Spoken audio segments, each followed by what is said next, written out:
Hello, folks. Welcome to my YouTube channel. Today, we're going to talk about symptoms of Stockholm Syndrome. Stockholm Syndrome has 9 symptoms to it. If you guys have a paper and pencil, you could write this down. I have it down in my journal pad, folks, and I'm going to read it off to you, and you can take it down, okay? The first one is a strong emotional bond with the abuser. And number 2, childlike dependence on the abuser for approval. Number 3, disassociation, numbness, or out of body feelings. Number 4, amnesia or fuzzy recall of violent episodes. Number 5, guilt, shame, or self-blame for the abuse. Number 6, mixed fear and affection for the same person who is the abuser. Number 7, deep distrust of doctors, police, or helpers. Number 8, anxiety or irritability. Number 9, depression, hopelessness, and loss of identity. These are all the symptoms, folks. And if I were you, I would write those down, if you're still in an abusive relationship.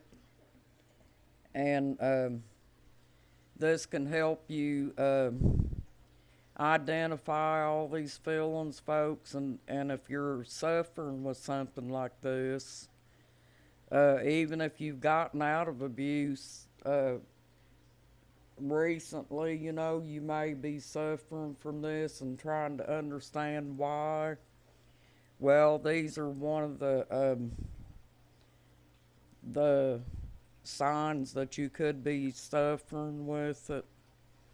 So you may have to get counseling or talk to a therapist about it, and tell them how you're feeling and stuff, and she'll probably help you with the symptoms that you're having and stuff, because there's 9 symptoms of it, folks, and we do probably need a little bit of help getting through all these, because these can cause us a lot of problems, folks, mentally.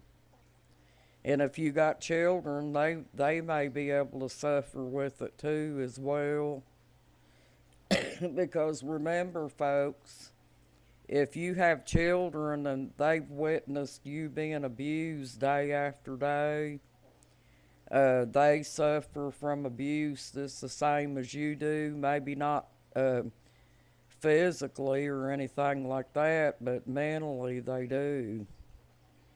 And if you got any of these symptoms, I would try to get professional help with it, because these symptoms are pretty serious. It could cost a lot of women their lives, because they feel so down in the dumps, and feel like it's hopeless. Or even men, folks, feel like they have hopeless feelings, like there's no way out of feeling that way. And there is, and it takes time to heal. And I would try to look for, look to make sure that you don't have these symptoms, because that is one of the things that you can suffer from in abuse, folks. And there are a lot of people that's still in abuse, that they make excuses for the abuser and say, well, they just had a lot of problems back when they were children and stuff like that. Well, I'm sure they did, folks, and I feel kind of sad in a way about it on the inside, but then on the other hand, we all know that we can't fix them, so we let them make the decision on whether they want to be fixed, and they have to go to therapists and get fixed themselves, folks. It's not our responsibility. We can't drag ourselves down to the level of being in this bad a shape here, folks, such as what I just read to you, because it can hurt you a lot, folks. And you know that you're the most important person at this time, and you have to take care of yourself and try to get back on the road to recovery if you are in abuse. And even sometimes people that's been out of abuse for like a couple months to a year, folks, they're still trying to heal from things. And some people may not realize that they're suffering from this particular symptom. Uh, there is some symptoms in that Stockholm syndrome that can cause people to wind up going back to their abuser, because they feel sorry for them. And this is one thing that you have to do, folks, is try to heal from that so you don't hurt yourself by going back into those abusive relationships. And I hope this helps you guys, folks. I know you get tired of me getting on here and talking about it and everything, but in the long run, it's going to help people that's really in these situations right now, and they don't know what to do. They feel stuck and don't have a way out. And you don't have to worry about money, folks, because like I said, there's plenty of shelters that women can go to, and there will be advocates there that will help them. And if anybody's in danger right now, they can call the domestic hotline, and that's on Google. All you have to do is Google it, and they will put you in a shelter at your nearest town. If I were you folks, if you are in abuse right now, I would go ahead and do that. Or if you feel like that's something that's out of your reach, all you have to do is dial 911 and call the police, and the police will escort you out of there. And they may even take you to the shelter themselves, folks. But don't let yourself stay in danger like that, because narcissists are dangerous, and they will eventually wind up hurting you sooner or later, folks. You could almost take that to the bank. But I like getting on here helping women or men, either one, that's being abused. And I'm hoping that this channel helps, folks. Because these narcissists are dangerous, and they're lurking in every corner, just waiting on the most vulnerable person that they can pounce on and try to hurt them, folks. Because they have low empathy for people. They don't care, and that's just what they do, folks. But, I keep my, you also should, to help you out, folks, you should also get a journal and write yourself a journal on the things that you're going through or that you have gone through. You may not be in the abusive relationship right now. You might have gotten out.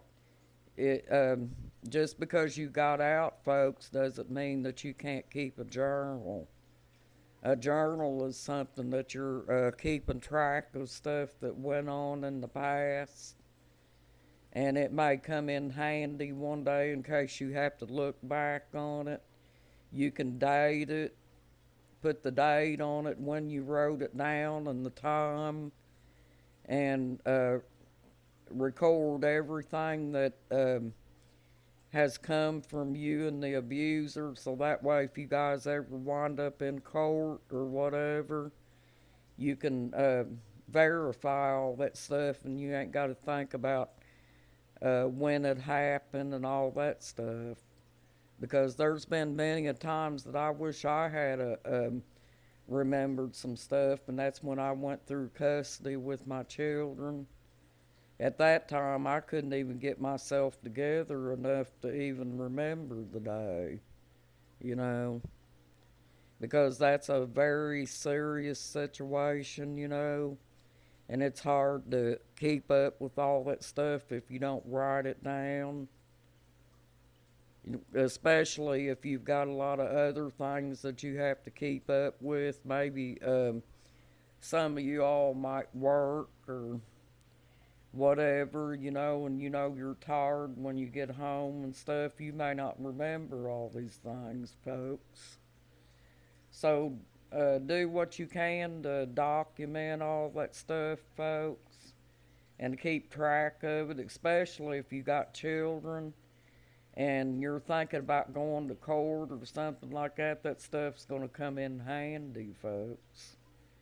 You write down anything that the abuser says or does during the time that you've been with them and everything, and that way it makes the court systems more likely to go your way, and helps you, may even help you with the custody case, folks, because they figure that you are telling the truth because you got all the stuff documented, and so it's going to help you out in the long run.